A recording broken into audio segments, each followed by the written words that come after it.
12.25 at Savatthi. Then in the evening, the Venerable Bhumija emerged from seclusion and approached the Venerable Sariputta. He exchanged greetings with the Venerable Sariputta, and when they had concluded their greetings and cordial talk, they sat down to one side. Stop here for a moment. Here you see, in the evening, when Venerable Bhumija emerged from seclusion, he approached the Venerable Sariputta. You see, during the Buddha's days, the monks sometimes, like they go into the forest to meditate. There might be 2 of them, or might be 3 of them, or might be 4 of them. So they go on alms round, and they come back, they eat their food. Then they each go off to a secluded spot to be alone, and they practice meditation. And then the whole day they will be meditating. But when the sun goes down, when the sun sets, they all come to the most senior monk. They come to the most senior monk and they discuss Dhamma. They have so much respect for Dhamma that every night they will discuss Dhamma. Even though they are Arahants also, they still discuss Dhamma because of respect for Dhamma. So in this case, the most senior monk there was Venerable Sariputta. So Venerable Bhumija came to him. Venerable Bhumija said, "Friend Sariputta," this friend is a translation for Avuso. During the Buddha's days, the monks called each other Avuso. You can translate it as reverend, or you can translate it as friend. Friend Sariputta, some ascetics and Brahmins, proponents of karma, maintain that pleasure and pain are created by oneself. Some ascetics and Brahmins, proponents of karma, maintain that pleasure and pain are created by another. Some ascetics and Brahmins, proponents of karma, maintain that pleasure and pain are created both by oneself and another, etc. Now, friend Sariputta, what does the Blessed One say about this? What does he teach? How should we answer if we are to state what has been said by the Blessed One and not misrepresent him with what is contrary to fact? And how should we explain in accordance with the Dhamma so that no reasonable consequence of our assertion would give grounds for criticism? And Venerable Sariputta said, "Friend, the Blessed One has said that pleasure and pain are dependently arisen. Dependent on what? Dependent on contact. If one were to speak thus, one would be stating what has been said by the Blessed One and would not misrepresent him with what is contrary to fact. One would explain in accordance with the Dhamma, and no reasonable consequence of one's assertion would give grounds for criticism.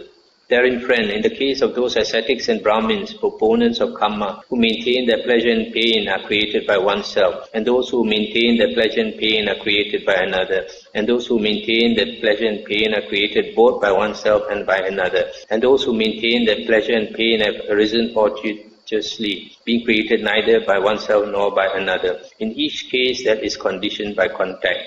Therein, friends, in each case, it is impossible that they will experience anything without contact.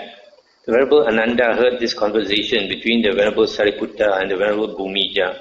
He then approached the Blessed One, paid homage to him, sat down to one side, and reported to the Blessed One the entire conversation between the Venerable Sariputta and Venerable Bhumija. The Blessed One said, Good Ananda. Anyone answering rightly would answer just as Sariputta has done. And then he repeated, just like just now. And then towards the end he said, Ananda, when there is a body, because of bodily volition, pleasure and pain arise internally.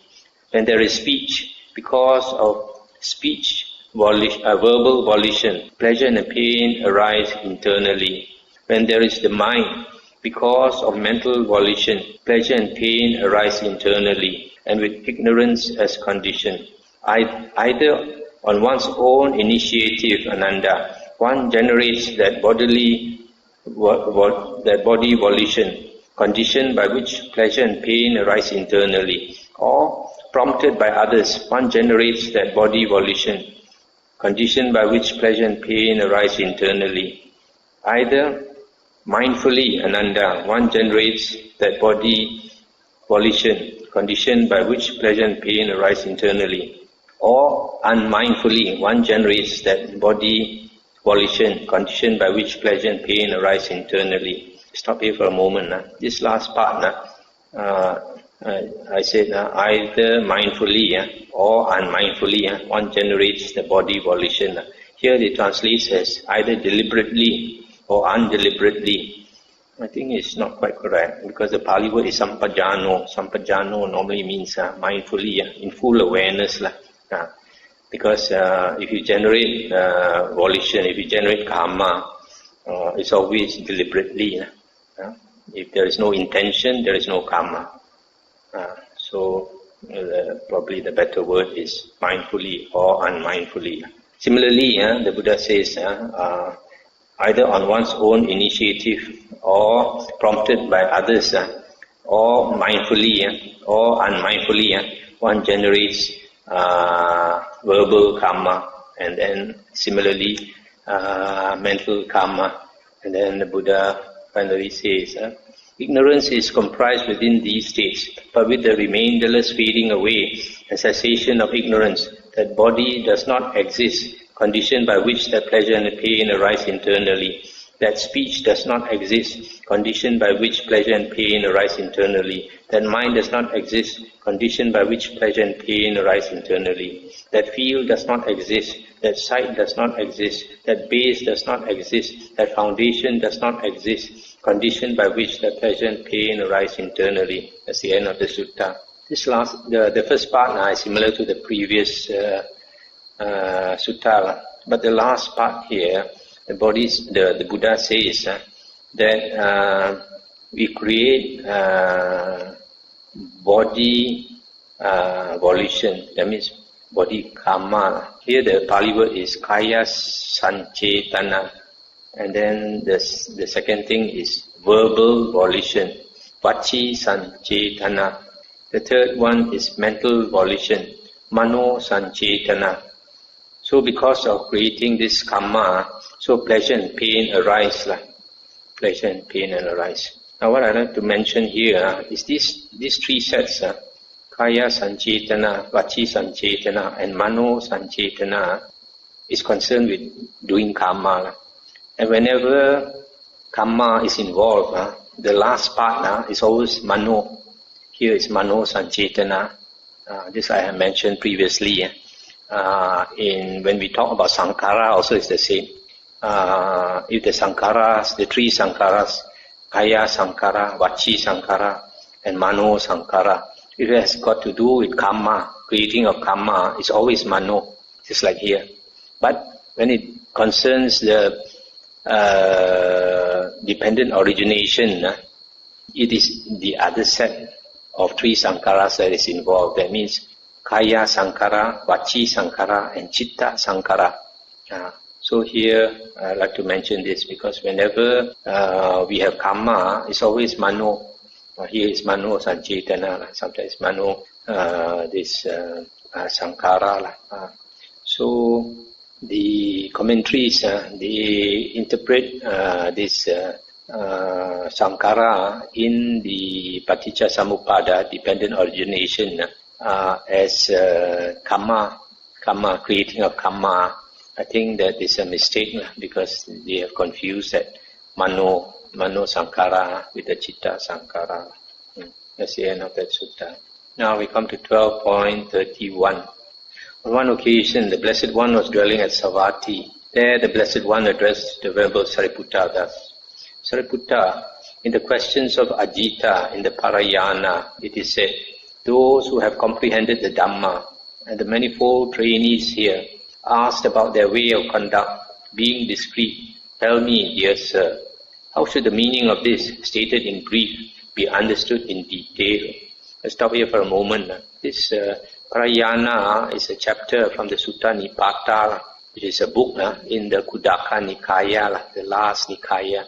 But Sutta Nipata is considered one of the old books, one of the original teachings of the Buddha.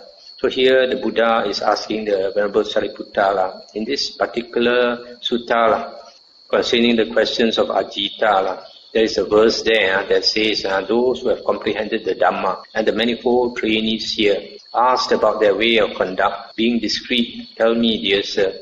So the Buddha is asking him, how do you explain this? And this was said, the Venerable Sariputta was silent. The second time and the third time, the Blessed One addressed the Venerable Sariputta thus. In the same way, Sariputta, in the questions of Ajita and the Parayana, it is said, etc., etc. How should the meaning of this stated in brief be understood in detail? The second time and the third time, the Venerable Sariputta was silent. So the Venerable Sariputta was not sure how to answer, so he kept quiet.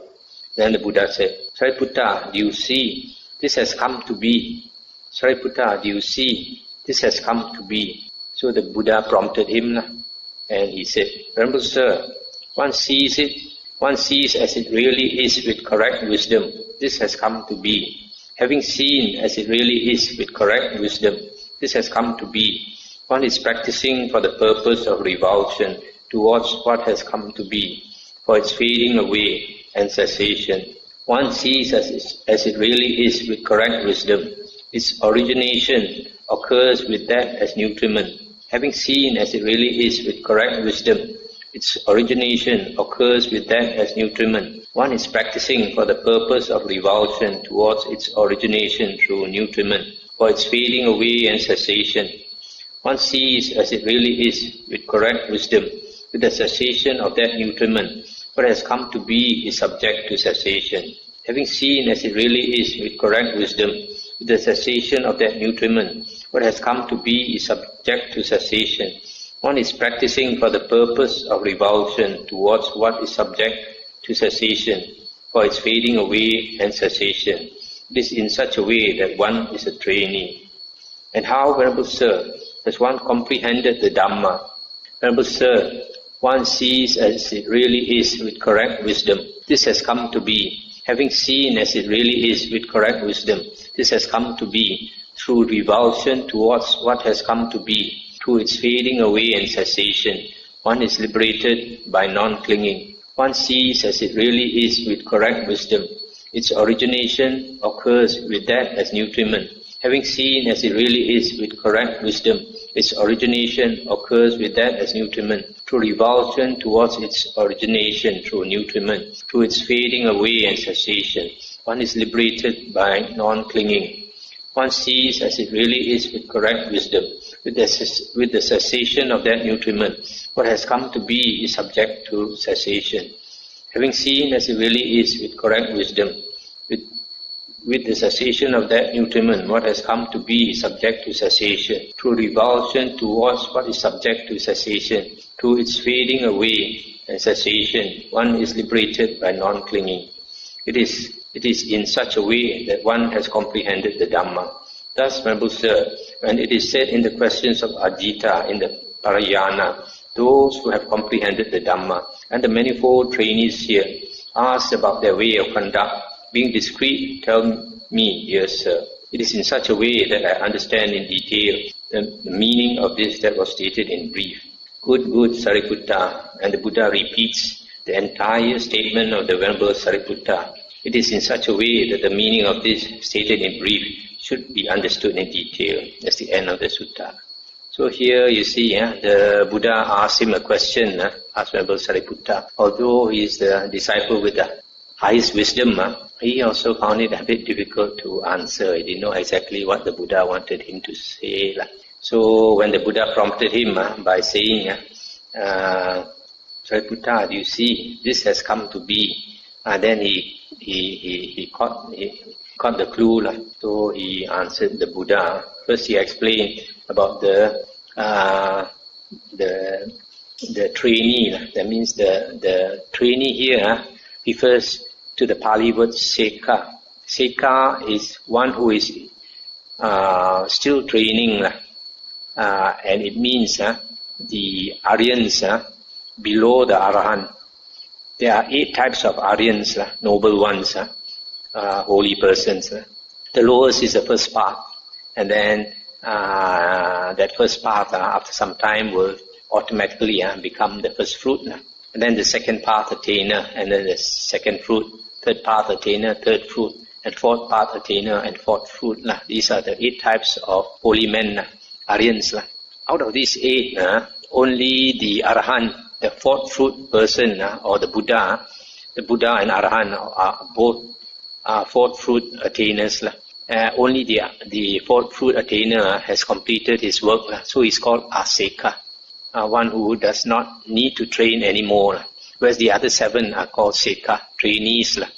So here, the Venerable Sariputta is explaining what is the state of the trainee.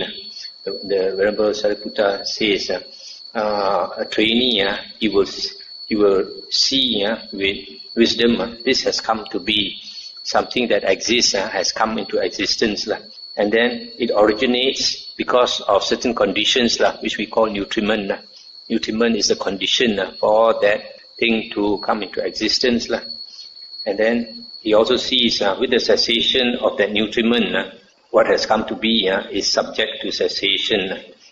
Then, having seen this, the trainee is practicing for the purpose of revulsion towards what is subject to cessation.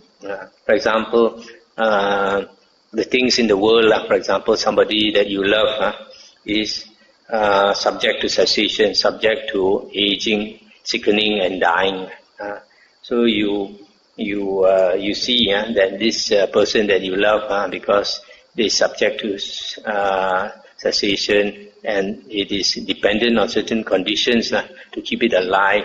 And so the trainee, he is practicing for the purpose of revulsion towards what is subject to cessation. This that we cling to, if we see that is impermanent, that is subject to cessation, then if you are practicing for the purpose of revulsion, disenchantment towards this that we attach to, then one is a trainee. You are practicing to let go. Practicing to let go. You are a trainee, one who has seen but has not finished the work. Whereas the Arahant, he sees the same thing, but he has revulsion. He already has achieved revulsion towards what has come to be. Revulsion towards its origination through nutriment, and so on, through revulsion towards what is subject to cessation, through its fading away and cessation. One is liberated by non-clinging. It is in such a way that one has comprehended the Dhamma. So one who has comprehended the Dhamma fully, one who has finished his work, he has total revulsion towards all that is subject to cessation, all the things in the world being impermanent. If we cling to it, we will suffer. So the Arahant, he has totally become disenchanted with everything in the world, and he lets go. So then he has comprehended the Dhamma. That's the difference. One is practicing towards that state, whereas the other one has already achieved revulsion. 12.32 at Savatthi. Then the monk Kalara, the Khattiya, approached the Venerable Sariputta and exchanged greetings with him. When they had concluded their greetings and cordial talk, he sat down to one side and said to the Venerable Sariputta, "Friend Sariputta, the monk Molya Paguna has abandoned the training and returned to the lower life." And Venerable Sariputta said, "Then surely that Venerable did not find solace or comfort in this Dhamma Vinaya." And this Venerable Kalara, he said, "Well then, has the Venerable Sariputta attained solace in this Dhamma Vinaya?" And Venerable Sariputta said, "I have no perplexity, friend." That means I have no doubt. "But as to the future, friend," Venerable Kalara asked again. And Venerable Sariputta replied, "I have no doubt, friend." Then the monk Kalara, the Khattiya, rose from his seat and approached the Blessed One. Let's stop here for a moment. So here, the Venerable Kalara informed Venerable Sariputta that this Molya Paguna has disrobed.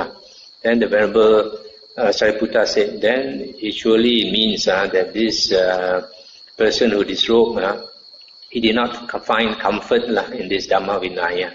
Then this Venerable Kalara asked him, "You mean to say, Venerable Sariputta, you have found comfort in this Dhamma Vinaya?" And Venerable Sariputta said, "I have no doubt at all." Then he asked him, "What about the future?" He also says he has no doubt.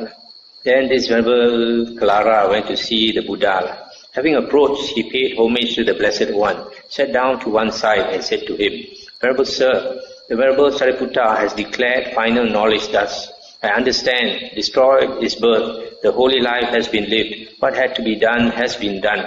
There is no more for this state of being. I'll stop here for a moment. So you see, this monk, Clara, he asked the Venerable Sariputta whether Sariputta has found comfort in the Dhamma Vinaya. And Venerable Sariputta says he has no doubt. That means he has found comfort in the Dhamma Vinaya. But this Kepo, this Venerable Clara, he went to tell the Buddha a different thing. Okay? Instead of repeating exactly what Venerable Sariputta said, he said, Venerable Sariputta says he has declared final knowledge. That means he has attained arahanthood. So that's why a lot of people are like this. Sometimes you hear something and then you interpret something else and then you go and tell somebody else in a different way and misunderstandings arise. So this is what happened in this case also. Then the Blessed One addressed a certain monk thus: "Come, monk, tell Sariputta in my name that the teacher calls him." "Yes, Venerable Sir," that monk replied. And he went to the Venerable Sariputta and told him, "The teacher calls you, friend Sariputta." "Yes, friend," the Venerable Sariputta replied. And he approached the Blessed One, paid homage to him and sat down to one side. The Blessed One then said to him, "Is it true, Sariputta, that you have declared final knowledge thus? I understand. Destroyed is birth. The holy life has been lived. What had to be done has been done. There is no more for this state of being." Stop here for a moment. So in the Buddha's Vinaya, among even you have attained arahanthood, liberation, you are not supposed to declare it publicly. So the Buddha asked Venerable Sariputta whether you said you already attained arahanthood. And Venerable Sariputta said, "Venerable Sir, I did not state the matter in those terms and phrases." That means I didn't say exactly that way.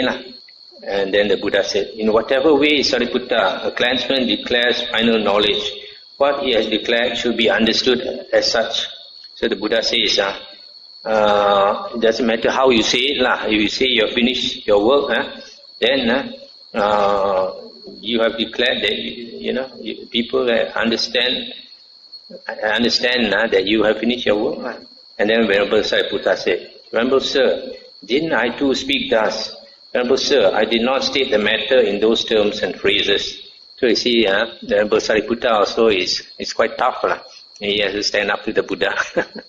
He said, "Didn't I tell you? I didn't say like that, ma." And then the Buddha said, "If Sariputta, they were to ask you, friend Sariputta, how have you known, how have you seen that you have declared final knowledge thus? I understand, destroyed is birth, the holy life has been lived, what had to be done has been done. There is no more for this state of being. Being asked thus, how would you answer?" So here the Buddha kind of changes the topic, ask him something else. And he said, "If they were to ask me this, Venerable Sir, I would answer thus. With the destruction of the source from which birth originates, I have understood. When the cause is destroyed, the effect is destroyed. Having understood this, I understand. Destroyed is birth, the holy life has been lived. What had to be done has been done. There is no more for this state of being. Being asked thus, Venerable Sir, I would answer in such a way." I stop here for a moment. So here you see, Venerable Sariputta also is quite blunt. You see, if somebody asks me, "How you know you have finished your work?" He said, I will answer with the destruction of the source from which birth originates. I've understood. That means, if I have destroyed the source of birth, then I have understood that I have destroyed the cause of birth. Then because I have destroyed the cause of birth, therefore birth is destroyed. The holy life has been lived. In other words, what work had to be done, I have done. And then the Buddha said, "But Sariputta, if they were to ask you, but friend Sariputta, what is the source of birth? What is its origin? From what is it born and produced?" Being asked thus, how would you answer? If they were to ask me this, Venerable Sir, I would answer thus: birth, friends, has being as its source, being as its origin. It is born and produced from being. Being asked thus, Venerable Sir, I would answer in such a way. And the Buddha said, but Sariputta, if they were to ask you, but friend Sariputta, what is the source of being? Being asked thus, how would you answer? If they were to ask me this, Venerable Sir, I would answer thus, being, friends, as clinging or attachment as its source. But Sariputta, if they were to ask you, but friend Sariputta, what is the source of clinging or attachment? What is the source of craving? What is its origin? From what is it produced? From what is it born and produced? Being asked this, how would you answer? If they were to ask me this, Venerable Sir, I would answer thus. Craving, friends, has feeling as its source, feeling as its origin. It is born and produced from feeling. Being asked thus, Venerable Sir, I would answer in such a way. But Sariputta, if they were to ask you, friend Sariputta, how have you known, how have you seen that delight in feelings no longer remains present in you? Being asked thus, how would you answer? If they were to ask me this, Venerable Sir, I would answer thus. Friends, there are these three feelings. What three? Pleasant feeling, painful feeling, neither painful nor pleasant feeling. These three feelings, friends, are impermanent. Whatever is impermanent is suffering. When this was understood, delight in feelings no longer remain present in me. Being asked thus, Venerable Sir, I would answer in such a way. Good, Sariputta. This is another method of explaining in brief the same point. Whatever is felt is included within suffering.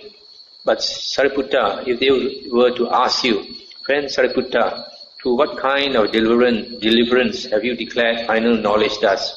I understand, destroyed is birth, the holy life has been lived. What had to be done has been done, there is no more for this state of being. Being asked thus, how would you answer? If they were to ask me this, Venerable Sir, I would answer thus. Friends, through an internal deliverance, through the destruction of all clinging, I dwell mindfully in such a way that the asavas do not flow within me, and I do not despise myself. Being asked thus, Venerable Sir, I would answer in such a way. Good, Sariputta. This is another method of explaining in brief that same point.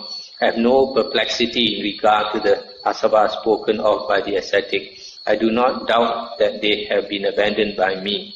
This is what the Blessed One said. Having said this, the Fortunate One rose from his seat and entered his dwelling. Then soon after the Blessed One had departed, the Venerable Sariputta addressed the monks thus. Friends, the first question that the Blessed One asked me had not been previously considered by me. Thus I hesitated over it. But when the Blessed One approved of my answer, it occurred to me, if the Blessed One were to question me about this matter with various terms and with various methods for a whole day I would be able to answer him with various terms and with various methods.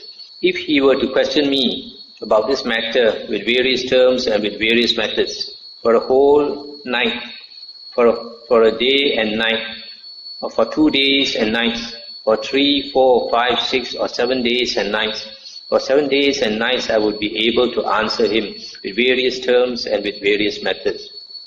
Then the monk Kalara the Katya rose from his seat and approached the Blessed One. Having approached, he paid homage to the Blessed One, sat down to one side and said to him, Venerable Sir, the Venerable Sariputta has roared his lion's roar thus. Friends, the first question that the Blessed One asked me had not been previously considered by me thus I hesitated over it. But when the Blessed One approved of my answer, it occurred to me, if the Blessed One were to question me about this matter for up to 7 days and nights, I would be able to answer him with various terms and with various methods. And the Buddha said, Monk, the Venerable Sariputta has thoroughly penetrated that element of the Dhamma, by the thorough penetration of which, if I were to question him about that matter with various terms and with various methods for up to 7 days and nights, he would be able to answer me with various terms and with various methods. That's the end of the sutta. So you see this kepo, last, what the Venerable Sariputta said, again he go and report to the Buddha. Since the Buddha has a high regard for the Venerable Sariputta, the Buddha agreed that if we were to question him for 7 days and 7 nights or so, he would be able to answer for 7 days and 7 nights. So this is quite an interesting sutta that shows that Sariputta is because his knowledge, his wisdom is so high that he dares to answer the Buddha quite bluntly. Oh, I think we've gone through enough suttas tonight. We stop here.